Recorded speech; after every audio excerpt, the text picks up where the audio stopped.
Muhyiddin tuduh Ismail Sabri gagal urus ekonomi. Dia tak perasan bersatu juga kerajaan. Selepas disindir oleh Muhyiddin Yassin pagi tadi, Perdana Menteri Ismail Sabri Yaakob berkata, jika benar kerajaan gagal menguruskan ekonomi seperti didakwa ahli Parlimen Paguh itu, bersatu turut menyumbang kepada situasi tersebut. Sebenarnya kedua-dua parti gabungan ini iaitu BN dan PN telah gagal menguruskan ekonomi sehingga negara berada dalam keadaan kemelesetan ekonomi, nilai ringgit merudum, inflasi meningkat dan kos kehidupan serta harga barang melambung melampau-lampau. Muhyiddin tak sedar ke yang bersatu juga duduk dalam kerajaan bukan pembangkang.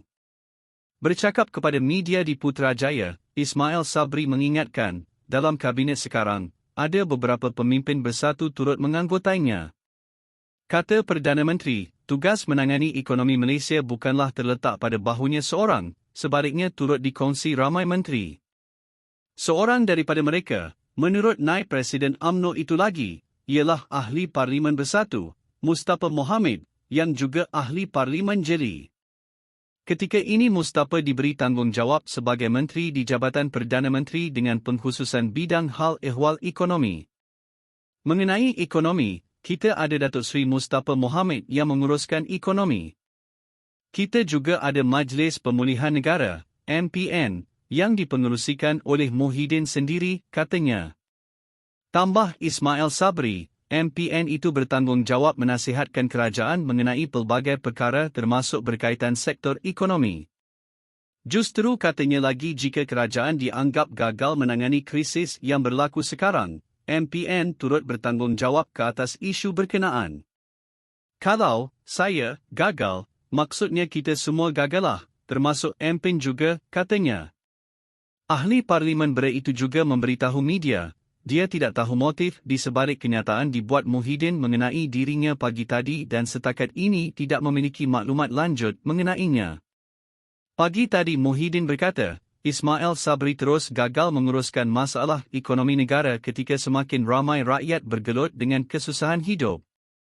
Muhyiddin yang juga Presiden Bersatu dan Pengerusi Perikatan Nasional mendakwa, ada bermacam isu sedang dihadapi rakyat di negara ini namun Perdana Menteri dilihat tidak menganggap ia sebagai sesuatu yang penting untuk diatasi. Pada masa yang sama, kata Muhyiddin, BN giat mendesak Ismail Sabri agar menasihatkan Yang di-Pertuan Agong untuk membubarkan Parlimen. Saya belum sampai ke tahap mahu mendesak Perdana Menteri supaya membubar Parlimen.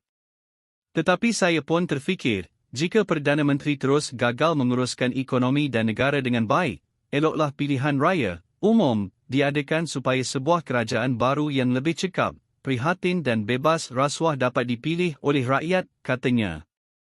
Pelantikan Muhyiddin sebagai pengerusi MPN itu diumum Ketua Setiausaha Negara, Mohazuki Ali, pada 4 Sep 2021 selepas mendapat perkenan agung. Jawatan Muhyiddin itu, kata Mohazuki, bertaraf menteri.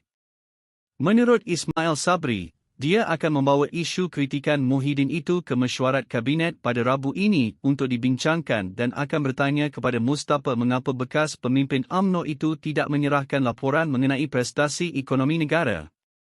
Jika Muhyiddin kata dia nak PRU awal, atas sebab apa sekalipun, kami akan bincangkan dalam kabinet, sebab kita ada wakil dari semua parti termasuk Bersatu, GPS, Gabungan Parti Sarawak, dan UMNO, katanya. Tidak syak lagi BN dan PN jelas gagal mentadbir negara sehingga rakyat berada dalam kesengsaraan dan penderitaan sekarang. Rakyat Malaysia wajib menolak BN dan PN pada PRU 15 akan datang. Jangan tersilap dan termakan dengan gula-gula dan janji-janji BN dan PN, kedua-dua gabungan itu hanya mementingkan kuasa dan pangkat, rakyat tidak mereka hiraukan.